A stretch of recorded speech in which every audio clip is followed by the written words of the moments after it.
اللہ الرحمن الرحیم نحمدہ ونصلی علی رسولہ الکریم۔ میں یہاں سفر میں ہوں اور نیٹ ورک پرابلم کی وجہ سے بار بار سگنل چونکہ ڈراپ ہو رہے تھے تو میں یہ وضاحت ریکارڈ نہیں کروا سکا جلدی۔ میرے خلاف سوشل میڈیا پہ ایک پروپیگنڈا چل رہا ہے کہ میں نے یہ کہا ہے کہ قرآن میں معاذ اللہ نقل کفر گرامر کی غلطیاں ہیں۔ جو میری بات ہے وہ یہ تھی کہ آپ میرا کلپ سن سکتے ہیں کہ اگر ظاہری لحاظ سے اس میں کوئی غلطی لکھنے میں ظاہری لحاظ سے، ورنہ اس میں بڑی حکمت ہے، گرامر کی ایک مسٹیک اگر ظاہری لحاظ سے میں مسٹیک کہہ رہا ہوں، گرامر کی ایک مسٹیک اگر ظاہری لحاظ سے میں مسٹیک کہہ رہا ہوں، ہم نے اس قرآن کی حفاظت ایسے کی ہے کہ اگر ظاہری لحاظ سے اس میں کوئی غلطی لکھنے میں ظاہری لحاظ سے، ورنہ اس میں بڑی حکمت ہے،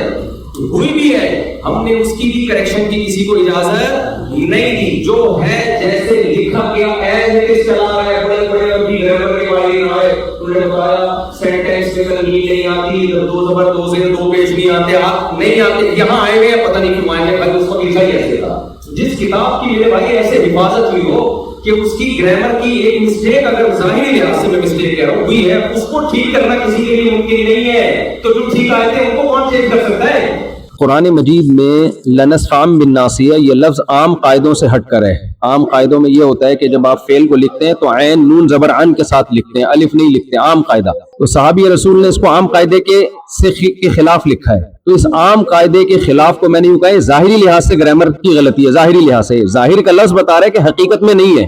تو ظاہری لحاظ سے یہ عام قاعدے سے بالکل ہٹا ہوا ہے، 100% ہٹا ہوا ہے،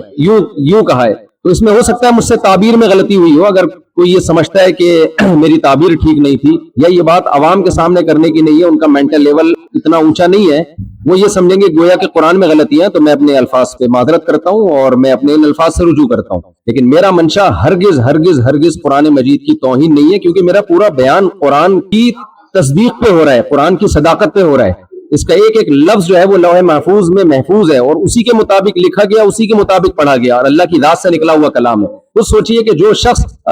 قرآن کی صداقت کو بیان کرنے کے لیے آیا ہو، وہ کیسے قرآن کو کہہ سکتا ہے کہ معاذ اللہ یہ غلطیوں کی کتاب ہے، معاذ اللہ۔ میرا کلپ آپ سن سکتے ہیں۔ دوسری بات، نبی صلی اللہ علیہ وسلم کی شان کے لحاظ سے جو میں نے یہ بات کہی کہ آپ صلی اللہ علیہ وسلم لکھنا پڑھنا نہیں جانتے۔ ہمارے نبی کے بارے میں پوری امت کا اجماع ہے، بھائی نہ لکھنا جانتے تھے اور نہ پڑھنا جانتے۔ میں نے ہرگز ہرگز آپ کو ان پڑھ کا لفظ آپ کے لیے استعمال نہیں کیا، یہ توہین کا لفظ سمجھتا ہوں میں۔ میری طرف کسی نے منسوخ کیا کہ میں نے یہ کہا ہے کہ میں نے نبی کو معاذ اللہ ان پڑھ کہا ہے، ہرگز نہیں۔ میں نے کہا آپ صلی اللہ علیہ وسلم لکھنا پڑھنا نہیں جانتے، یہ لفظ امی کا ترجمہ ہے، اور یہ بھی نبی صلی اللہ علیہ وسلم کی شان میں بیان کیا ہے۔ مقصد یہ ہے کہ آپ صلی اللہ علیہ وسلم جو لکھنا پڑھنا نہیں جانتے پھر بھی تمام علوم کے حامل ہیں، کیونکہ آپ نے براہ راست اللہ سے علم لیا ہے، اور اللہ کے بعد میرا عقیدہ ہے کہ آپ صلی اللہ علیہ وسلم سے بڑا علم والا اس کائنات میں اللہ نے پیدا نہیں کیا۔ تو آپ لکھنا پڑھنا نہ جاننے کے باوجود ساری دنیا کو آپ نے پڑھایا ہے، ساری دنیا آپ سے سیکھنے کی محتاج ہے، تو یہ نبی صلی اللہ علیہ وسلم کا معجزہ ہے، اور جب کسی کا معجزہ بیان کیا جاتا ہے تو معجزہ اس کی تعریف میں ہوتا ہے۔ پھر بھی میں سمجھتا ہوں کہ اگر کسی کو یہ میرے لفظ سے یہ لگا ہے کہ میں نے سید الانبیاء صلی اللہ علیہ وسلم کی توہین کی ہے تو میں اس سے بھی معذرت چاہتا ہوں، اور میرا عقیدہ یہ ہے کہ میں یہ سعادت سمجھتا ہوں کہ ناموس رسالت پر اگر میری موت واقع ہو جائے تو میں سمجھتا ہوں اس سے بڑی کوئی دنیا میں کامیابی نہیں ہے۔ تو سید الانبیاء صلی اللہ علیہ وسلم کا پیغام ہی ہے اور آپ کی سیرت ہی ہے اور آپ کی تعظیم ہی ہے جس کو لے کر ہم دنیا میں گھوم رہے ہیں۔ تو اللہ تعالیٰ مجھے بھی عمل کی توفیق دے، اور ہمارے جتنے بھی اہل اسلام ہیں سب کے دل میں اللہ پیغمبر کی محبت اور قرآن کی صداقت دل میں بٹھائے۔ اور جن صاحب نے میرے خلاف کلپ بنایا یا جو بھی میرے خلاف کلپ بنا رہے ہیں، آپ سب کو پاکستان کے حالات معلوم ہیں، جس طرح سے مجھے ٹارچر کیا جا رہا ہے اور دھمکیاں دی جا رہی ہیں، تو جو لوگ اس وضاحتی بیان کے بعد بھی مسلسل